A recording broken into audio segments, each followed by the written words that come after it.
నిర్ణయం తీసుకున్నందుకు మనస్ఫూర్తిగా వారికి ధన్యవాదాలు తెలియజేస్తా ఉన్నాను. సురవరం ప్రతాప్ రెడ్డి గారి పేరు తెలుగు యూనివర్సిటీకి ఆవిష్కరణ చేసే సందర్భంలో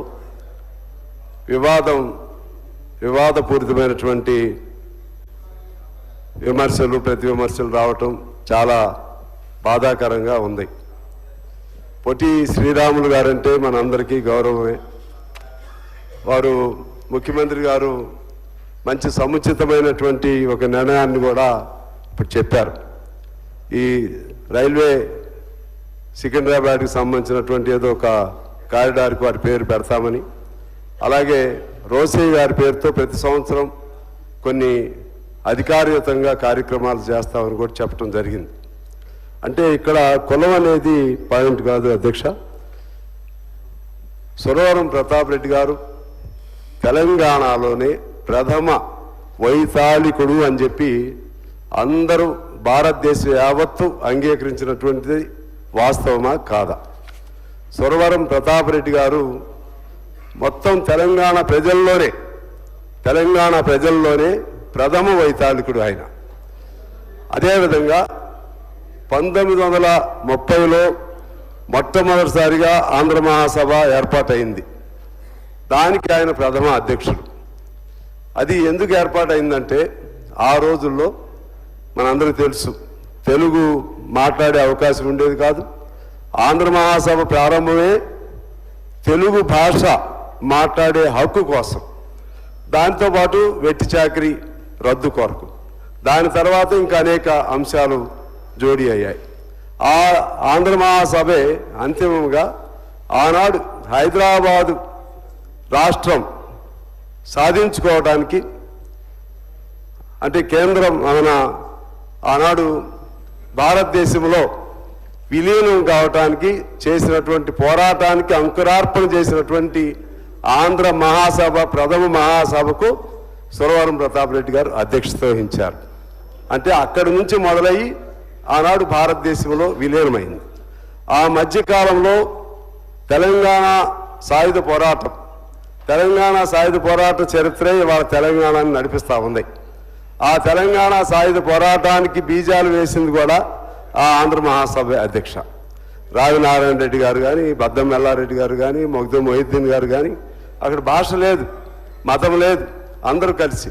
ఇప్పుడు వేరే ఐలమ్మ గారి పేరు పెట్టారు, ఆమె కమ్యూనిస్ట్ బిడ్డే. అదేవిధంగా దొడ్డి కొమరయ్య కమ్యూనిస్ట్ బిడ్డ.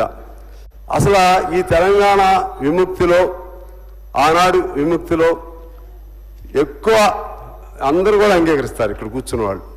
ఎక్కువ త్యాగాలు చేసిన వాళ్ళు దాదాపు 5,000 మంది ప్రాణాలు కోల్పోయింది ఎవరయ్యా అంటే, దాదాపు 5,000 మందిలో 99% కమ్యూనిస్టులే ఉన్నారు అధ్యక్ష. అంత గొప్ప చరిత్ర కలిగినటువంటి సురవరం ప్రతాప్ రెడ్డి గారు. ఇక్కడ రెండిటికి అనుసంధానం ఉంది. భాష తెలుగు యూనివర్సిటీది. ఆనాడు ఉద్యమం జరిగింది తెలుగు పేరుతోనే, మొదటి ఉద్యమం ప్రారంభించింది ఆయన.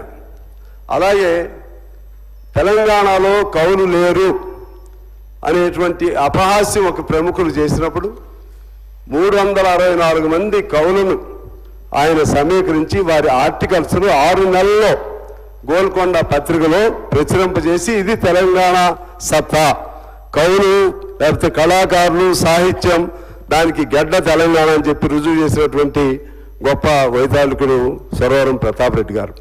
అందువలన ఇక్కడ దీన్ని దయచేసి నేను ఉస్మానియా పేరు మార్చాలా, లేకపోతే ఇంకోటి మార్చాలా, అటువంటి వాటి జోలికి వెళ్లకుండా పెద్ద మనసుతో అంగీకరించమని అందరూ అంగీకరిస్తే సంతోషం. ఎందుకంటే వారు చక్కగా చెప్పారు ముఖ్యమంత్రి గారు.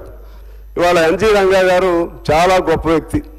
ఆనాడు నెహ్రూ గారితో ధీటుగా ఆ రోజుల్లో భారతదేశ రాజకీయాల్లో ఆయన గొప్ప పేరు ఉండేది. ఆయన పేరుతో ఉన్న వ్యవసాయ యూనివర్సిటీని పేరు మార్చి వాళ్ళు జయశంకర్ పేరు పెట్టారు. మరి ఆనాడు ఈ చర్చ జరగలేదు, కులం పేరుతో జరగలేదు. ఎన్టీఆర్ మనందరికీ తెలిసిన వ్యక్తే, ఆయన పేరు తీసి కాళోజీ పేరు పెట్టారు. కులం పేరుతో చర్చలేం జరగలేదు. ఇవాళ కూడా జరగొద్దని నేను కోరుతున్నాను.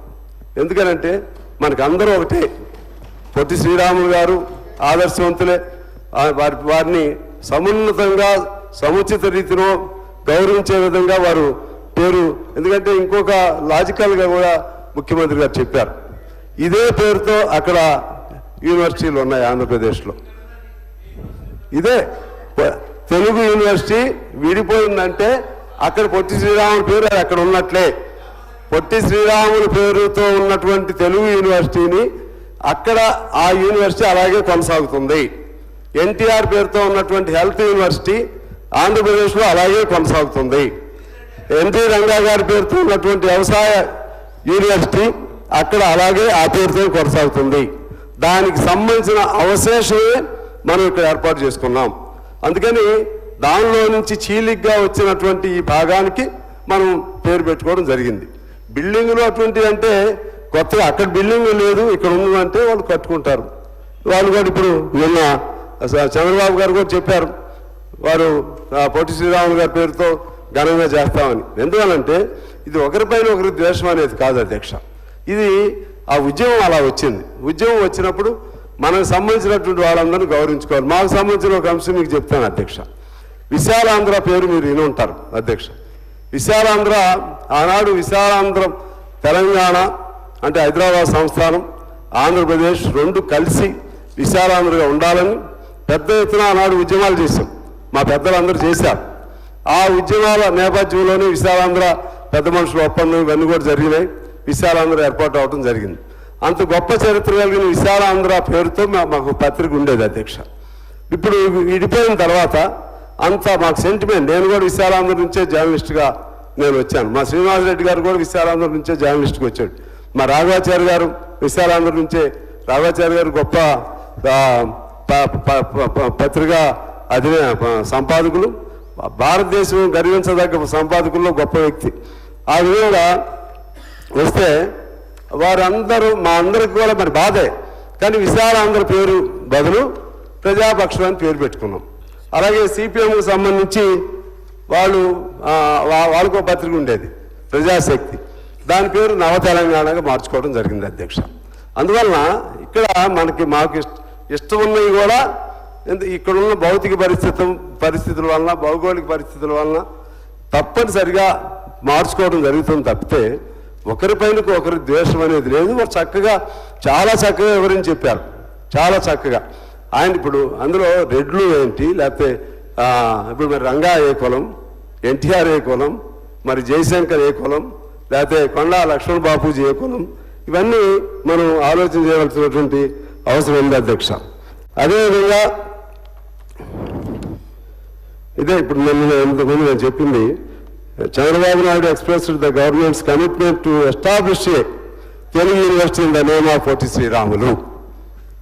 అంటే తెలుగు యూనివర్సిటీని ఇక్కడ ఈ పొట్టి శ్రీరాములు పేరుతో ఇప్పుడు ఇక్కడ ఆటోమేటిక్గా ఆ యూనివర్సిటీ వచ్చేస్తుంది. ఇది ఎప్పుడైతే మనం నిర్ణయం చేశామో చంద్రబాబు గారు అక్కడ నిర్ణయం చేశారు. అందువలన ఆ ప్రాంతంలో వారిని గౌరవిస్తూనే ఆ పేరుతో ఇక్కడ పొట్టి శ్రీరాములు గారి పేరు కూడా ఉండే విధంగా మంచి నిర్ణయం చేసినందుకు నేను ముఖ్యమంత్రి గారికి అభినందన తెలియజేస్తున్నాను. వారిని కూడా నేను కోరుతున్నాను, ఆంధ్రప్రదేశ్ వారిని కూడా కోరుతున్నాను. సురవరం ప్రతాప్ రెడ్డి గారి పేరు, జయశంకర్ గారి పేర్లు అక్కడ కూడా పెడితే బాగుంటుంది. ఆంధ్రప్రదేశ్లో ఇప్పుడు మనం పెడుతున్నాం, ఇక్కడ ఆ విధంగా పెడితే బాగుంటుందని నేను కోరుతూ, ఇక ఉస్మానియానా లేకపోతే అటువంటి దయచేసి వాటి జోలికి మనం వెళ్ళొద్దు. ఎందుకంటే మన రాజ్యాంగం ఇవాళ అన్ని మతాలు కులాలను అంగీకరిస్తూ ఉంది కాబట్టి దాని జోలికి వెళ్లకుండా మనం ఇక ఈ ఉన్న వారు చేసిన ప్రతిపాదన బిల్లు రూపంలో వారు ప్రవేశపెట్టారు.